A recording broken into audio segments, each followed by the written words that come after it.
Hi guys, welcome to the video. நம்ம இந்த வீடியோவில் மைக்ரோபியல் இன்ட்ராக்ஷன் அப்படின்னா என்ன அதுதான் பார்க்க போகிறோம். மைக்ரோபியல் இன்ட்ராக்ஷன் அதோட வேறு பேர் தான் சிம்பியோசிஸ். சிம்பியோசிஸ் அப்படின்னா சிம்பியோட்டிக் அசோசியேஷன் பிட்வீன் டூ ஸ்பீஷீஸ். ரெண்டு ஸ்பீஷீஸ்க்கு நடுவில் நடக்கிற அந்த அசோசியேஷனை தான் வந்துட்டு சிம்பியோசிஸ் அப்படின்னு சொல்லுவாங்க. நெக்ஸ்ட்டு சிம்பியோசிஸ் நிறையா டிஃப்ரெண்ட் டைப்ஸ் இருக்குது. Based on host, based on effect. Based on host எல்லாம் பார்ட்னர்ஸ், அது கீழே தான் வந்துட்டு microbe interaction, plant microbe, animal microbe, environmental and microbe, இந்த இன்ட்ராக்ஷன்ஸ்லாம் வருது. பேஸ்ட் ஆன் எஃபெக்ட் அது கீழே தான் positive interaction, negative interaction, neutral interaction இதெல்லாம் வருது. பாசிட்டிவ் இன்ட்ராக்ஷன் அப்போனா பேர்லேயே இருக்குது பாசிட்டிவ். அப்போ வந்துட்டு ரெண்டு பார்ட்னரும் பெனிஃபிட் ஆகலாம். அப்படி இல்லைனா ஒரு பார்ட்னர் பெனிஃபிட் ஆகி இன்னொரு பார்ட்னர் அன்அஃபெக்டட். அதுக்கு வந்துட்டு பெனிஃபிட்டும் இல்லை, ஹார்ம்ஃபுல்லும் இல்லை, அப்படி இருக்கிறதா வந்துட்டு அன்அஃபெக்டட் அப்படின்னு சொல்லுவாங்க. நெகட்டிவ் இன்ட்ராக்ஷன் அப்போ நெகட்டிவ், ஒன்று ஒரு பார்ட்னர் டிஸ்ட்ராய் ஆகலாம், இல்லைனா ரெண்டு பார்ட்னரும் டிஸ்ட்ராய் ஆகலாம். நியூட்ரல் அப்படின்னா neither of them benefited or affected, ஒன்றும் பெனிஃபிட்டும் ஆகாது அஃபெக்டும் ஆகாது. ஆனால் இந்த ஒரு நியூட்ரல் இன்ட்ராக்ஷன் அப்படிங்கிறது ரொம்ப ரேர் தான். மோஸ்ட்லி பாசிட்டிவ் நெகட்டிவ் தான் நடக்கும். இதில் நம்ம பேஸ்ட் ஆன் ஹோஸ்ட் சொன்னோம் இல்லையா, மோஸ்ட்லி நடக்கிறது மைக்ரோப். இப்போ நம்ம பார்க்க போகிறது மைக்ரோப் இன்ட்ராக்ஷனை பற்றி தான்.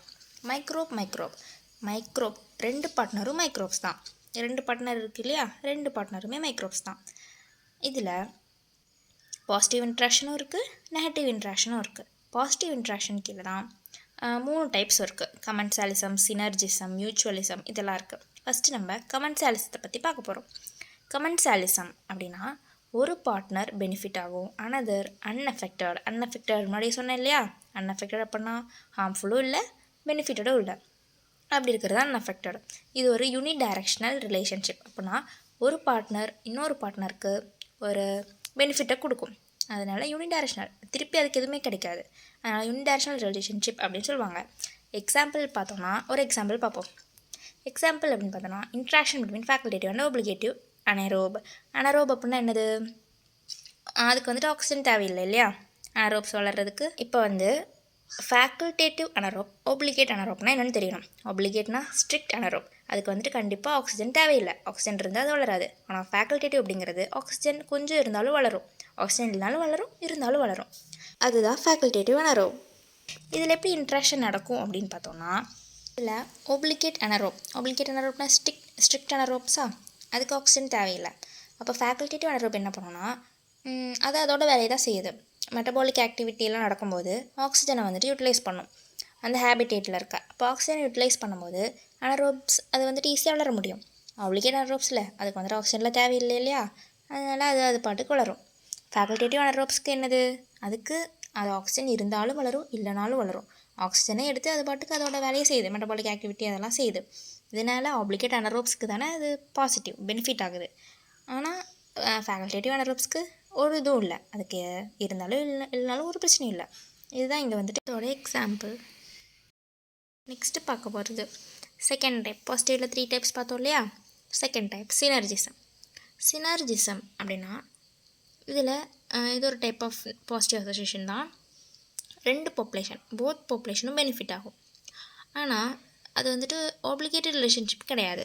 இப்போ அது தனித்தனியாக அதோட என்விரான்மெண்ட்டில் இருந்தாலும், அதோட நேச்சுரல் ஹேபிடேட்டில் இருந்தாலும் அதனால் சர்வைவ் பண்ண முடியும், தனியாக வாழ முடியும். அதுவே இது ரெண்டும் சேர்ந்துச்சு அப்படின்னா அதுக்கு அடிஷ்னல் அட்வான்டேஜ் கிடைக்கும். இப்போ இதோட எக்ஸாம்பிள் தான் பார்க்க போகிறோம். என்ட்ரோகோக்கஸ் ஃபீகாலிஸ், ஈகோலை இது ரெண்டோட அசோசியேஷன். இது ரெண்டும் சேர்ந்துச்சுன்னா அர்ஜினின் அப்படிங்கிற அமினோ ஆசிட் பியூட்ரிசினாக மாற்றும். அதுவே தனித்தனியாக இருந்துச்சுன்னு வைங்களேன், ஈகோலை இருக்கு இல்லையா, அது வந்து அர்ஜினினை அக்மாட்டின் அப்படிங்கிற ஒரு டெத் ப்ராடக்டாக மாற்றும். அதுவே என்ட்ரோகோக்கஸ் ஃபீகாலிஸ் என்ன பண்ணோன்னா அர்ஜினினை ஆர்னித்தின் அப்படின்னு தான் மாற்றும். இது எப்படி மாற்றும் அப்படின்னா, ஃபஸ்ட்டு இது ரெண்டும் சேர்ந்துச்சுன்னா என்ட்ரோகோக்கஸ் ஃபீகாலிஸ் இருக்கு இல்லையா, அது அர்ஜினினை வந்துட்டு ஆர்னித்தினாக மாற்றும். ஆர்னித்தினை வந்து ஈக்குவலை யூட்டிலைஸ் பண்ணிவிட்டு அதுக்கப்புறம் தான் பியூட்ரிஷனாக மாற்றும். இதுதான் ரெண்டும் சேரும்போது செய்கிற வேலை. தனித்தனியாக இருந்துச்சுன்னா அதை பண்ணாது, சேர்ந்தால் தான் செய்யும். அப்போ ரெண்டுக்கும் பெனிஃபிட் தானே, அடிஷ்னல் அட்வான்டேஜ் கிடைக்கும். ஆனால் தனித்தனியாக இருந்தாலும் நடக்கும். இதுதான் இதோட எக்ஸாம்பிள். அடுத்ததான் நம்ம பார்க்க போகிறது மியூச்சுவலிசம் அப்படின்னா சினர்ஜிசம் மாதிரியே தான். சினர்ஜிசமும் போத் பாப்புலேஷன் பெனிஃபிட் ஆகும், மியூச்சுவலிசமும் போத் பாப்புலேஷன் பெனிஃபிட் ஆகும். ஆனால் மியூச்சுவலிசம் அப்படின்னு பார்த்தோன்னா ஒப்ளிகேட்டட் ரிலேஷன்ஷிப், அது இல்லைன்னா அது நடக்காது. அப்படி தான், அதாவது ஒரு ஸ்பெசிஃபிக் அசோசியேஷன் இருக்கும், அதை ரீப்ளேஸ் பண்ண முடியாது. இப்போ அங்கே பார்த்தோன்னா அது தனித்தனியாக இருந்தாலும் அதோட வேலையை அது செய்யும். ஆனால் இது வந்து தனித்தனியாக இருந்தால் சேர்ந்தால் தான் அந்த வேலையை செய்ய முடியும். அதுதான் மியூச்சுவலிசம். அதோட எக்ஸாம்பிள்லாம் பார்க்கலாம். அதோட example lichens, endosymbionts of protozoa, lysogenic cycle of bacteriophage, இதெல்லாம் இதோட எக்ஸாம்பிள். லைக்கன்ஸ் தெரியும் இல்லையா, ஆல்கே, ஃபங்கை, அதோட சிம்பியோட்டிக் ரிலேஷன்ஷிப் தான் லைக்கன்ஸ். இதில் என்னது, ஃபங்கை வந்துட்டு ஷெல்டர், அதுக்கு வந்துட்டு தங்குறதுக்கு இடம் கொடுக்கும். அதுவே ஆல்கே அப்படிங்கிறது ஃபோட்டோசிந்தட்டிக் ஆர்கானிசம் தானே. ஃபோட்டோசிந்தட்டிக் ஆர்கானிசம் அப்படின்போது அது வந்துட்டு ஃபுட்டை வந்துட்டு அது தானே உருவாக்க முடியும் ஃபுட்டை. அப்போ ஃபுட்டை அது வந்துட்டு உருவாக்கி ஃபங்கைக்கு கொடுக்கும், ஃபங்கை ஷெல்டர் கொடுக்கும். அப்போ அது ரெண்டும் மியூச்சுவல் தானே, இதுவும் இது கொடுக்கும், இது கொடுக்கும். அதுதான் எக்ஸாம்பிள். இன்னொரு எக்ஸாம்பிள் தான் endosymbionts of protozoa. Endosymbionts of protozoa அப்படின்னு பார்த்தோன்னா, some protozoa carry algae in its cytoplasm.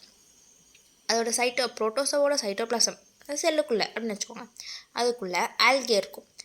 இந்த ஆல்கே என்ன பண்ணும், நம்ம ஏற்கனவே லைக்கன்ஸில் பார்த்த மாதிரி என்னது, ஆல்கே வந்துட்டு ஃபுட்டை ப்ரொடியூஸ் பண்ணி ஃபங்கை கொடுத்தோன்னு பார்த்தோமா, அதே மாதிரி இந்த கேஸில் என்ன பண்ணோம்னா, ஆல்கே ஃபோட்டோசிந்தட்டிக் ஆர்கானிசம்னால ஃபோட்டோசிந்தசிஸ் மூலயமா ஃபுட்டெல்லாம் வந்துட்டு தயாரித்து இங்கே வந்துட்டு அங்கே ஃபங்கை லைக்கன்ஸில் பார்த்தோம்.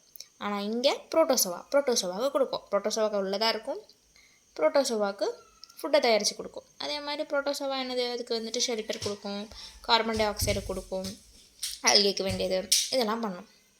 இதுதான் எண்டோசிம்பியான்ஸ் ஆஃப் புரோட்டோசோவா. இன்னொரு எக்ஸாம்பிள் தான் பாக்டீரியோஃபேஜ். அதோட லைசோஜெனிக் சைக்கிள் ஆஃப் பாக்டீரியோஃபேஜ். பாக்டீரியோஃபேஜில் வந்துட்டு லைட்டிக் சைக்கிள், லைசோஜெனிக் சைக்கிள் அப்படின்னு சொல்லிட்டு இருக்கா. அதில் லைசோஜெனிக் சைக்கிள் தான் இதோட எக்ஸாம்பிள். இதெல்லாம் தான் பாசிட்டிவ் இன்ட்ராக்ஷன், மைக்ரோப் இன்ட்ராக்ஷனோட பாசிட்டிவ் இன்ட்ராக்ஷன் தான் இதெல்லாமே. ஓகே, நெகட்டிவ் இன்ட்ராக்ஷனை பற்றி அடுத்த வீடியோவில் பார்ப்போம். தேங்க்யூ.